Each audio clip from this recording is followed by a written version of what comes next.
সাধুর বেশে এসে পিঙ্কিকে জব্দ করে দারুণ কামাল করলো রিতম। সম্পূর্ণ জানতে ভিডিওটিতে একটি লাইক করে প্রথম থেকেই দেখতে থাকো। গল্পের শুরুতেই দেখা যায় রানী তো সকাল সকাল উঠে ধুনির সমস্ত কাঁথা কাপড় জামা কাপড় যা যা ছিল সবটা ভালো করে কেচে মেলে দেয় টান টান করে, আর বলে যাক এগুলো শুকিয়ে যাবে, এখন আমি বাকি কাজগুলো ঝটপট করে সেরে নিই। আর অন্যদিকে তখনই পিঙ্কি বৌদি তকে তকে রয়েছে কখন এগুলোকে মাটিতে ফেলে দেওয়া যায়, আর রানী আবারও এগুলো কেচে মেলে দেবে, তাতে রানীর সময়টা অনেকটাই নষ্ট হবে। পিঙ্কি বৌদি চুপি চুপি করে চলে এসেছে ছাদে। এরপরেই দেখে ছাদটা পুরো ফাঁকা, আর তারপর ইচ্ছে করে দুনির জামা কাপড়গুলো মাটিতে ফেলে দিয়ে চলে যায়।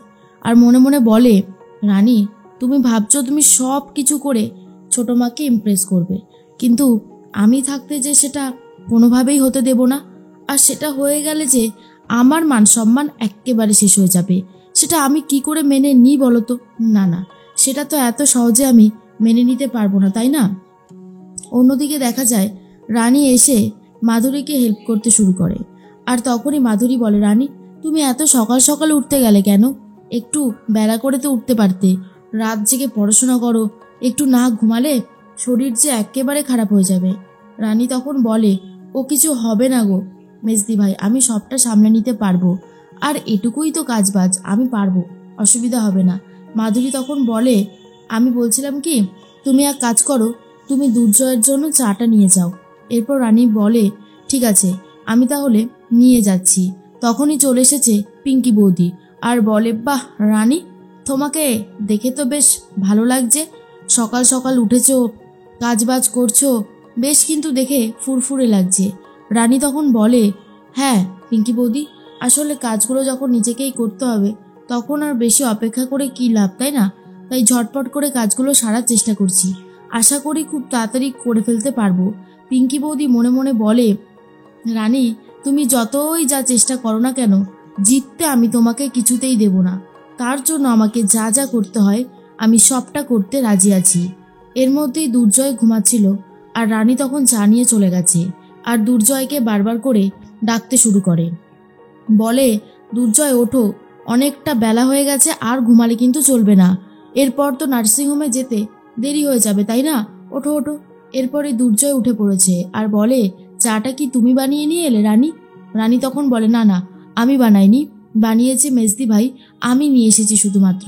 আর তখনই দুর্জয় বলে, আচ্ছা আচ্ছা, চাটা খেতে কিন্তু বেশ ভালো হয়েছে। আর এর মধ্যেই দুনিও উঠে পড়েছে।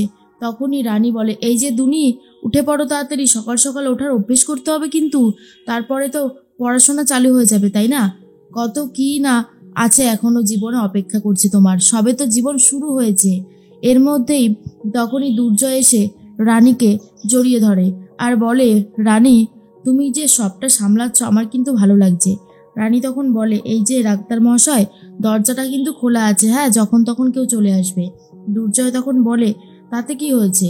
আরে বাবা, খোলা থাকুক বা না থাকুক, আমি কি আমার বউটাকে একটু আদর করতে পারি না নাকি? এরপরে রানী বলে, জানো তো, আজকে থেকেই না আমার লড়াই শুরু হয়ে গেছে। আমি সকালবেলা থেকে অনেক কাজ করছি যাতে আমি প্রপার সব কাজগুলো ঠিকঠাকভাবে করতে পারি। এর মধ্যেই চলে এসেছে শুক্লা, চিৎকার করতে করতে এসেছে আর বলে, ছোট বৌমা তোমার কি কোনো কাণ্ডজ্ঞান নেই কি এগুলো? এরপরেই দেখে দুনির জামা কাপড়গুলো সব কাদামাটি লেগে গেছে, নোংরা লেগে গেছে। রানী বলে, এটা কি করে হলো? আমি তো সবগুলো ধুয়ে টান টান করে ক্লিপ দিয়ে মেলে এসেছিলাম, একই সাথে এগুলো পড়ে গেল কি করে? আর তখনই পিঙ্কিও চলে এসেছে।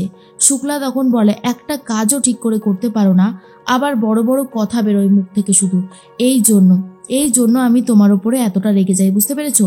কোনো কাজ তুমি একটা ঠিক করে করতে পারো না।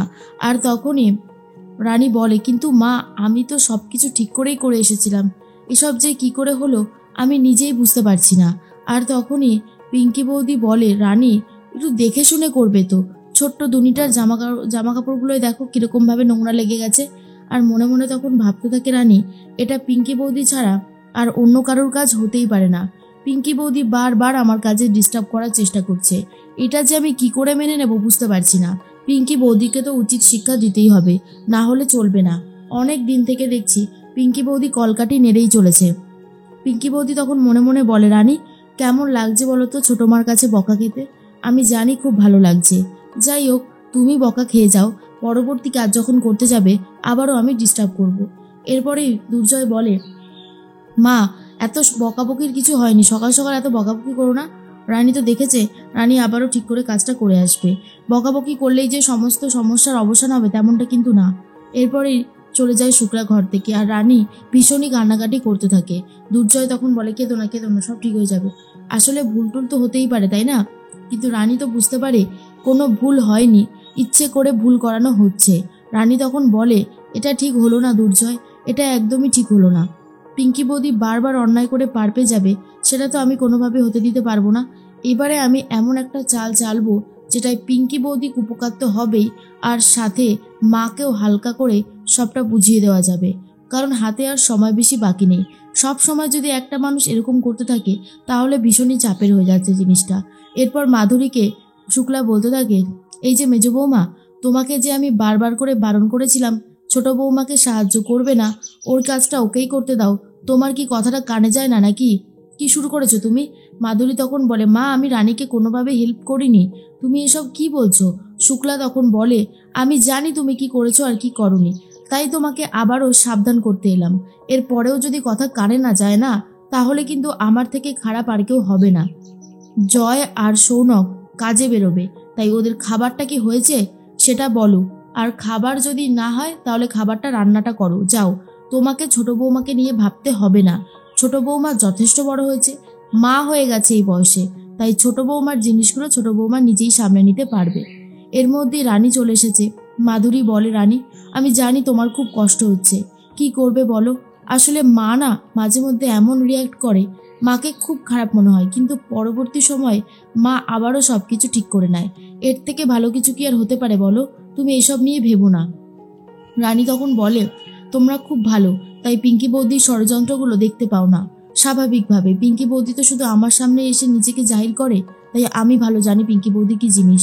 তবে এবারে পিঙ্কি বৌদি টাইট হবে। হঠাৎ করেই দেখা যায় বাড়িতে একজন সাধু চলে এসেছে, আর সাধু বাবাকে দেখে তো শুক্লা খুব খুশি হয়ে যায় আর বলে, সাধু বাবা, আপনি নিজে আমাদের বাড়িতে এসেছেন, থেকে ভালো কিছু তার হতেই পারে না। বলুন সাধু বাবা, আপনার সেবা যত্ন আমি কি করে করতে পারি? এর মধ্যেই চলে এসেছে পিঙ্কি বৌদি আর বলে, ছোট মা, এই সাধুকে বুঝি তুমি ডেকেছিলে? কিন্তু ছোট মা তখন বলেন, না না বড় বৌমা, আমি ডাকিনি। বাবা, আপনার পরিচয়টা দিলে আমি খুব খুশি হব। তখনই সাধু বেশে যে রয়েছে সে হচ্ছে রিতম, আর বলে, আমি স্বয়ং হিমালয় থেকে এসেছি রে। আর এটা শোনার পর তো রীতিমতো দেবু হাসাহাসি শুরু করে দেয়। আর অন্যদিকে চলে এসেছে দুনিকে নিয়ে রানী, আর বলে, দেখো ঠাকুর, আমরা যেন এই চালাকিতে ধরা না পড়ে যাই, পিঙ্কি বৌদিকে যেন জব্দ করতে পারি, আর মাকে যেন পুরো বিষয়টা বোঝাতে পারি। আর এই প্ল্যানটাই করেছে রানী।